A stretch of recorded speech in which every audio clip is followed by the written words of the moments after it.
So hello anybody who's listening back to this recording, and hello to everybody who is joining the peer support group for diabetes this morning. Today we've got Baz online who's going to talk you through some mindfulness tips. And we've also got myself and Hannah who's from Doncaster. So I'll hand it over to you, Baz. Hello everybody, I hope everybody's safe and enjoying their time with this current climate at the moment. Firstly, my talk will be just a bit about meditation. I'm not sure if anybody did get that information to hand. Before I start anything, has anybody got any questions in regards to meditation maybe? No, I've done some mindfulness meditation in the past, so. Okay, that's brilliant. That's good. Anybody else? No questions from me, no. No, not from me. Well, you don't need to be nervous, not behind the screen. No? Right, okay, well, we'll just start then as much as I can. All I'm going to say is meditation there's such a big spectrum there. Everybody can do it how they want to do it. This way that I'm going to speak to you about isn't just one, it's like a, how can I put it? It's something that, you have to always adjust to, something that I've experienced, and that's what I just want to share with yourselves. First and foremost, what I'd like you to do is just have a little exercise with myself. Just what we're going to do is just for 1 minute, we're going to just close our eyes and just basically take the moment there. Just close our eyes and just don't need to think. You can try and think of whatever you want, do whatever you want, but just for 1 minute, I just want you to close your eyes, and when I tell you, and just, that's it, just pause there. We'll start about now.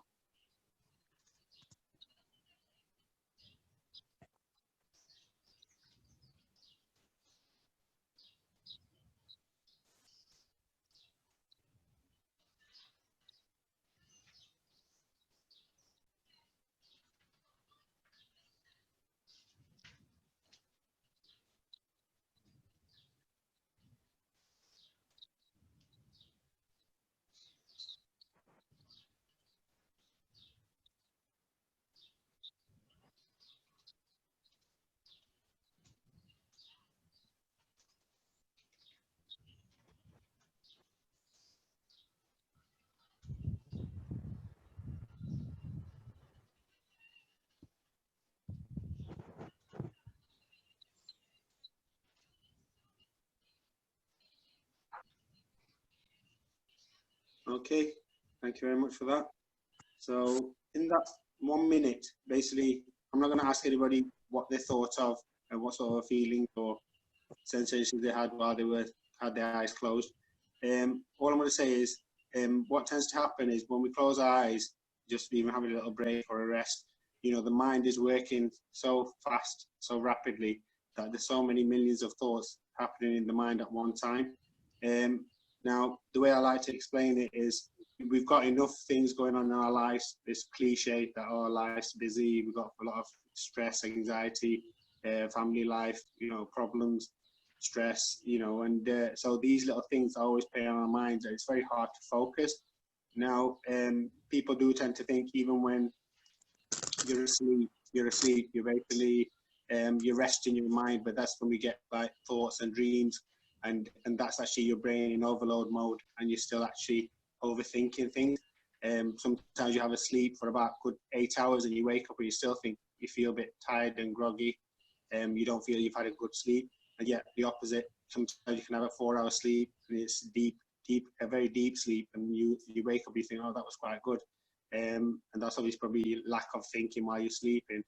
So now the thing I'm going to say is, in life, we obviously, from the day we're born, the day we actually become aware about the things around us, all the way to the end of our life, maybe our brain is actually working all the time, heart is pumping, all the nervous system, everything's just pumping away, going at work all the time, and it doesn't really have that break.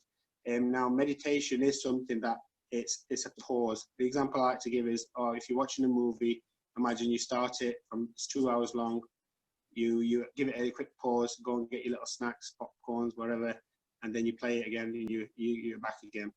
So meditation is the same thing, that basically you close your eyes, you focus, and you focus on a focal point that then your brain actually just pause for that time. You focus on just one central point, and you eradicate all the thoughts around your, through your life or anything.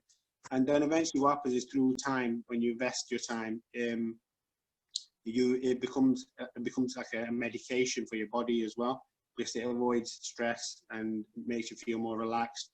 And you can always refer to it. It becomes like a baseline, in the sense that when you put it in practice first, and you've done it for so long, then when you do get negative thoughts happening in your lifetime, or something that's anxiety levels coming, you can refer back to it, and it comes back to that baseline again. So, but then in the first place, you have to actually, invest that time. So basically,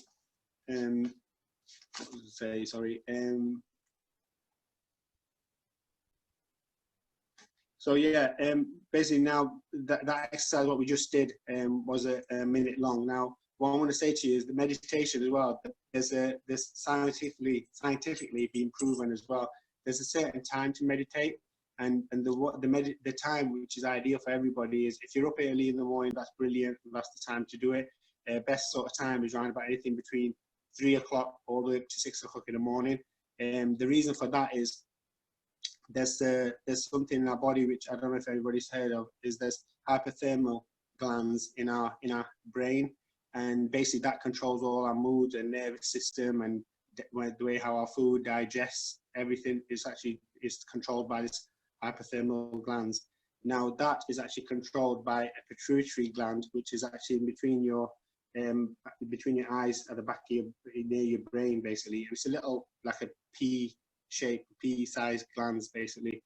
Now, what that does is, throughout the day, when we're happy and we're in a really, really good mood, this pituitary gland, it actually releases these hormones in your body, and that makes you feel happy, and it actually is good for your body when these are triggered.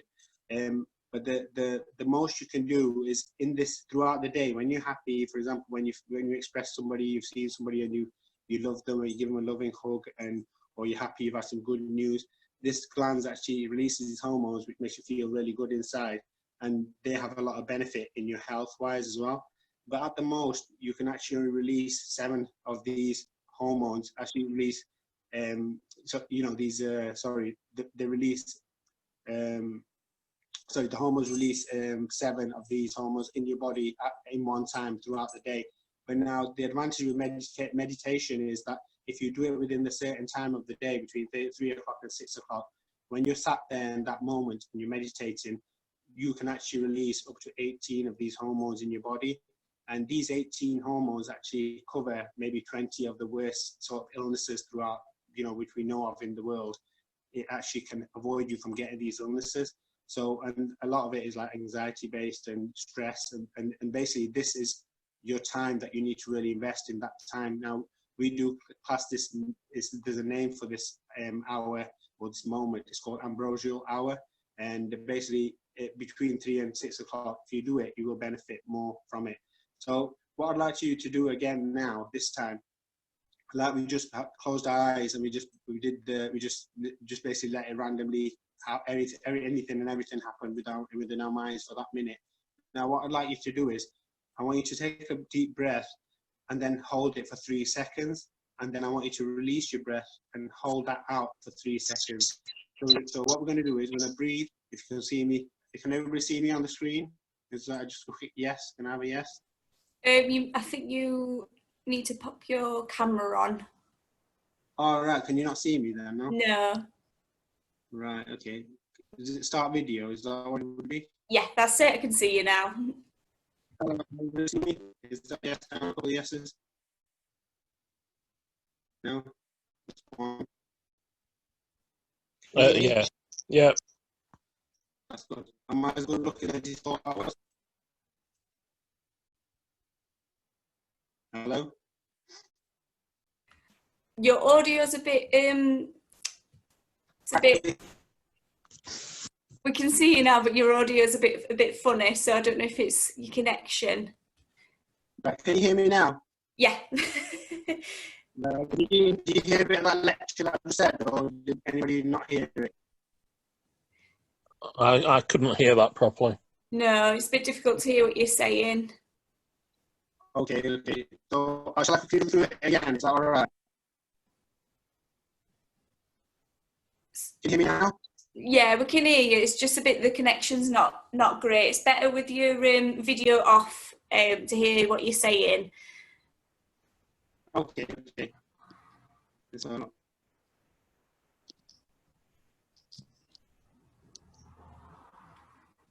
yeah. Right, can you hear me now? Better. Yeah, your Yeah. audio's perfect, but when you put your video on, your audio goes a bit funny, so. Right, okay. It must be my bad looks or something, isn't it? I think. Maybe. Right, okay. So, right, okay. So basically, what we're going to do then? Can you hear me now? Is that okay? Yeah. Yeah. Right, okay. Sorry, I'm just going to try something. Just bear with me. I'm just trying to see if I can get on my phone and just see maybe that might work better. If that's all right with you guys, I do apologise. That's absolutely fine.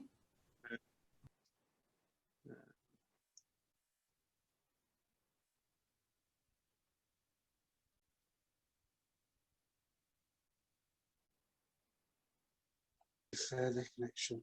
Can you hear me now? Yeah, Is we that can hear better? you. Right, sorry. Did anybody hear about where I said anything about the hypothalamus glands and the pituitary glands? Did anybody hear that? Yeah. Right. So we understand where that comes from, yeah, what I was talking about. So, yeah, so what we're going to do now, if that's okay, I do apologize if it's been a bad connection. I didn't realize, I do apologize. But so basically, what we're going to do now is for 1 minute, we'll close our eyes.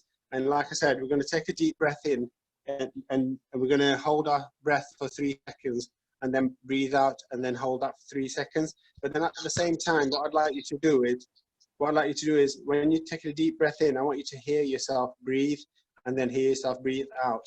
And the trick being is that when you're breathing in and then you're breathing out, you are trying to focus fully in that minute on your breath only. And what you're going to find is that your mind will wither away. It's going to go to different things, different thoughts, what's happening, what you got planned for today, you know, what's been happening in the last week, or you might be upset about something. But the whole idea is you need to say to yourself, whatever your name is, I know mine is Baz, say, come on, Baz, you're here for this 1 minute now. You need to focus in this moment. And you take a deep breath and just listen to your breathing. That's all. You're going to try and eradicate every little thought in your head, but just all you're doing is focusing on your breathing. So what we do is you're going to take a deep breath, count 1, 2, 3 in your mind, and then breathe out. And 1, 2, 3, and then breathe in again and do that. And we're going to do that for a minute. Did everybody get that? Yeah. Yeah. Yeah? So, okay, we'll start about now.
Okay, thank you very much. Can everybody hear me? Yeah. Okay. Can you hear me, Sarah? Yeah. Okay. Yeah, so I don't know how you felt there. Did anybody feel any different from the point when you did your meditation? Well, did your meditation before and after? Anybody had a bit of a difference? That one felt much calmer than the one before. Yeah, that's great. What about yourself, sir? Because I've done this before, I kind of quickly slip back into almost, no mental chatter. All right, okay. So you mean you sort of like come off the focus and went into other things and thoughts? No, I mean, purely focus on the breathing rather than having lots of mental chatter going off. No, that's brilliant. That's really good. So yeah, that's about it really. In the way that first we need to invest that basically, as we did an example for a minute, what we need to be doing is focusing on maybe 2 minutes to start off early in the morning. Like I said, in that time, I know it's going to be quite hard for some people, but I don't know what your lifestyle's like. But if you can get into a pattern where you wake up early morning, anything between even 4 o'clock and 4 and 6. And you just sit down on the floor with your crossed legs if that's comfortable for you. It's not necessary. It depends on how your physical sort of situation is. You sit on the settee even, but just totally zone out, close your eyes, and what we do is usually do it for maybe 2 minutes to start off with, and then we extend on it. After a week or so, we push up to 5 minutes, and then slowly but surely 10 minutes.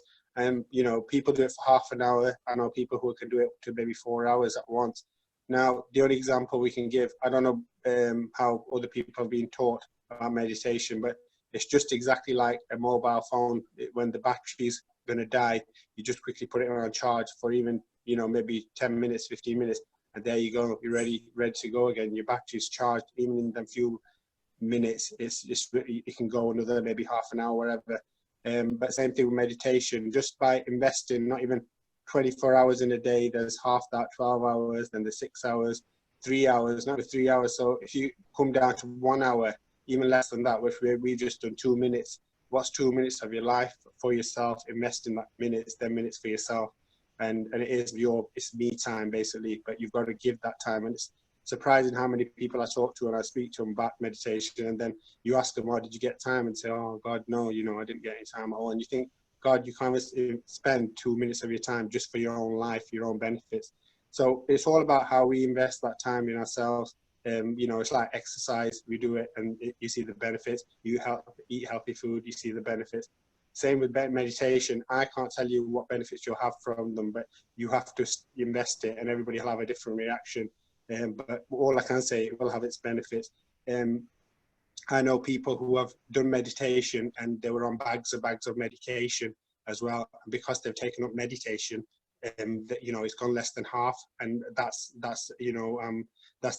testament to me. I've seen that happen.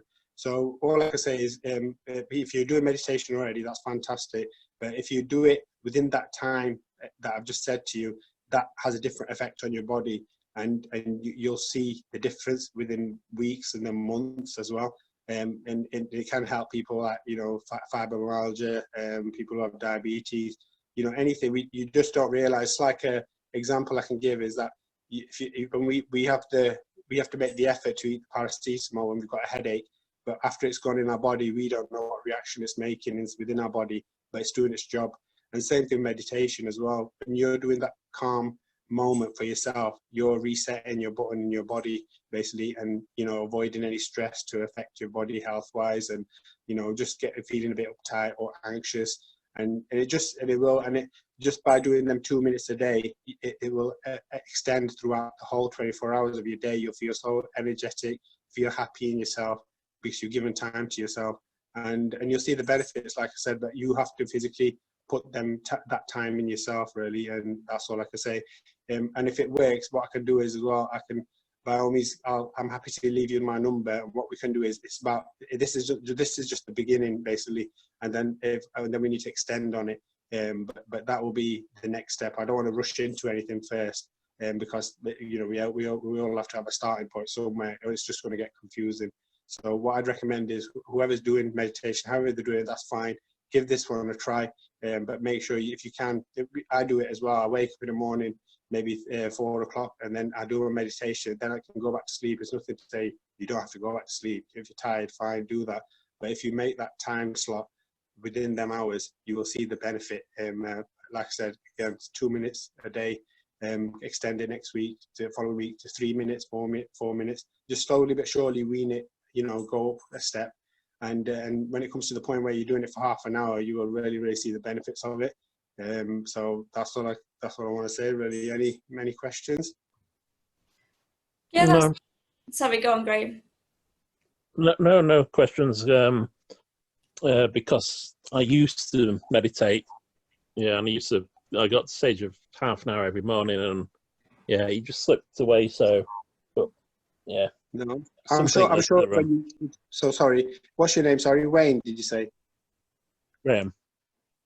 Sorry, Graham. Right. Okay. So yeah, like you say, if you've got that experience, you can surely see the difference, can't you? I suppose now maybe that bit of meditation has helped you in your life as well, and so it's within your system still, and that's why it's not had any reverse effects in any way. But I'm sure, did you feel good in yourself when you used to do that bit of meditation? Surely.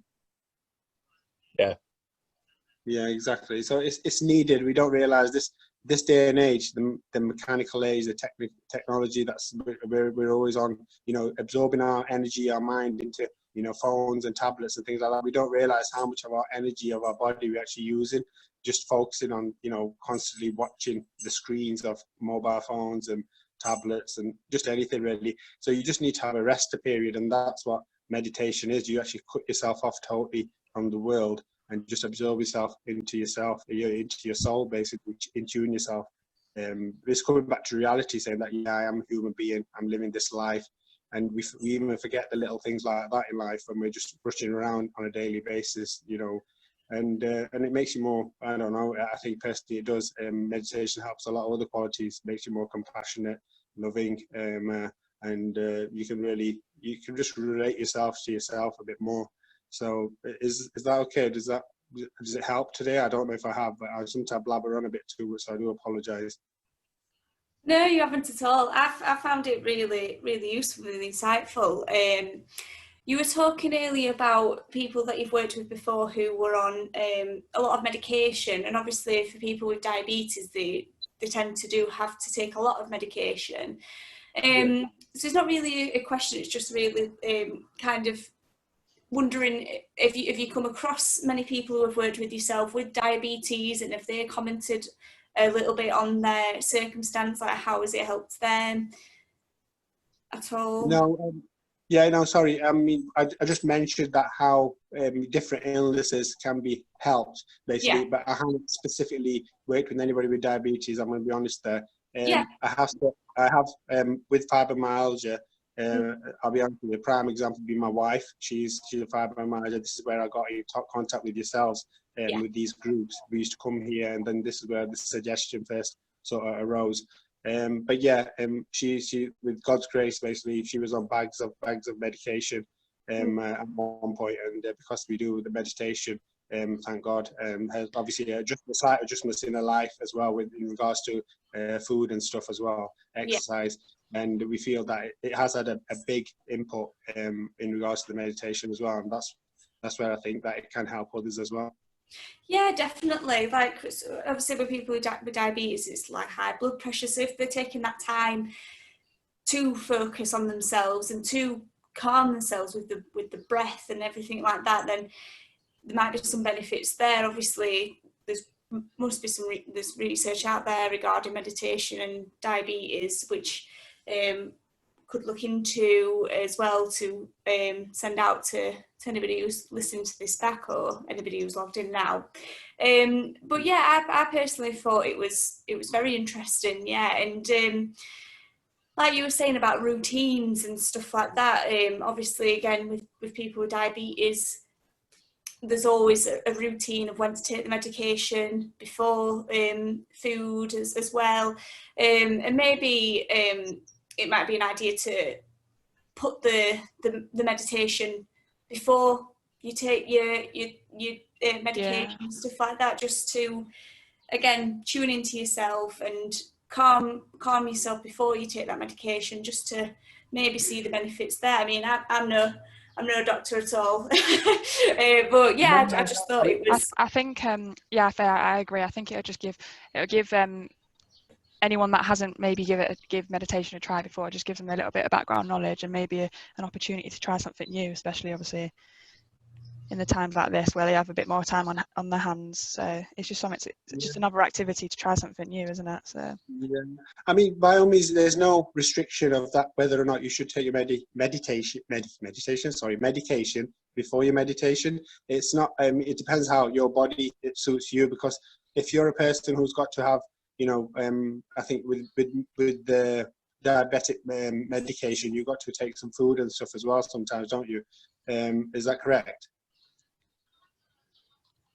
I mean, it is with mine. Yeah. So what I'm saying is that it depends. If you're someone who's really, you wake up at whatever time and you're hungry, your body's needing that medication as well. Obviously, you'll have to eat something as well. And what we try to express is that meditation is sometimes it's a bit more better when you've not got anything in your stomach as well. But that's the reason why the best time for you to wake up is the early hours that I've just said, in regards to between 3 and 4, because what happens is your brain is actually fully awake. It's like your body's awake, but your brain isn't. So that's why it's so easy to actually focus on the meditation. But then what happens is as the time goes on throughout the day and you start waking up at 10 o'clock, 11 o'clock, that's it. That's when all the lists starts, don't they? You wake up and you think, oh God, I've got to go and do this, I've got to do that. And what happens is you'll find is you won't be actually able to meditate properly. You won't be able to focus because your brain is actually in sixth gear. Basically, you're thinking about so many things. And the whole idea of waking up that early hours is that the world around you is asleep. Even the birds are asleep. You could actually sit there and you can know you to yourself, right? For the next couple hours, I'm not going to get a phone call. Nobody's going to disturb me. It's just me. And that's the reason why it makes it more sort of, I don't know, more comfortable for yourself to say that, right, I'm going to, and like I said, because your body hasn't woken up yet, hopefully you're being well. When you get into a routine, your body won't even need the food. You won't even feel hungry because at that particular time, your body is actually asleep usually. So when you're up and you're focusing on the meditation, that's your focus. And then you'll find is as soon as you've finished your meditation and the day cracks on, you'll start feeling hungry, you'll eat your breakfast, you need your medication as well. But I'm not going to, like I said, I'm no doctor in that sense to say, don't have your medication to have when you wake up in the morning for meditation. By all means, do what you've got to do. All I'm just saying is that in regards to food and stuff, you can actually, because you're waking up earlier, in normal circumstances, your body is asleep at that time. So you won't be depriving your body of anything because your body really is usually asleep, like I was saying. So it's at that time, that's why it works really, really, really well as well. Yeah, I agree with that, Baz. I think it's obviously, like you say, it's important to note that obviously we're not doctors and we're not specialists in diabetes. So obviously those that do take medication for it should continue to do so. But obviously if they find that meditation does help and maybe does relieve some of the problems that they live with, maybe some health issues that they live with, then obviously then that's the time to maybe raise it with a doctor and maybe look at a different path of controlling. And I'm not saying, you've got a valid point there, and I'm not saying that meditation is going to actually get rid of all your problems of in health wise and whatever. All I'm saying is as well, if we look at another positive side of it, is that you are actually giving some time to yourself. And I'm sure that's going to have some benefits anyway. And like I said, whether it makes your life with your medication still continue, but as a person, it's going to make you happier and bring a bit more quality to your life. That's a plus point anyway. So exactly. It has so many benefits, honestly. So like I said, I'm happy to give anybody my mobile number. I'm happy to say it even on the screen now, if anybody wants to make a note of it. And by all means, if you feel it's working, but honestly, all I can do is, because it's worked for myself and my wife, all I'm doing is I'm providing like just a little humble free service that I want to help. Knowledge, help with everybody. That's why I'm not trying to make any money or anything else. It's nothing like that. I've got my nice little job. I'm happy with it. But if as human beings we can help each other out, we're doing one of our first duties, I think. So that's what I'm trying to do. Thank you. Thank you. Yeah, that's amazing. Is there any last questions? Not from me. No. Brilliant. Well, thank you so much, Baz. If anybody is watching this back, if you just want to email the Well Doncaster email, so that's just welldoncaster@doncaster.gov.uk. And if you've got any questions for Baz, we can shoot them across to him and he can get back in contact with you, or we can send the reply directly back to you. But thank you ever so much, everyone. Thank you.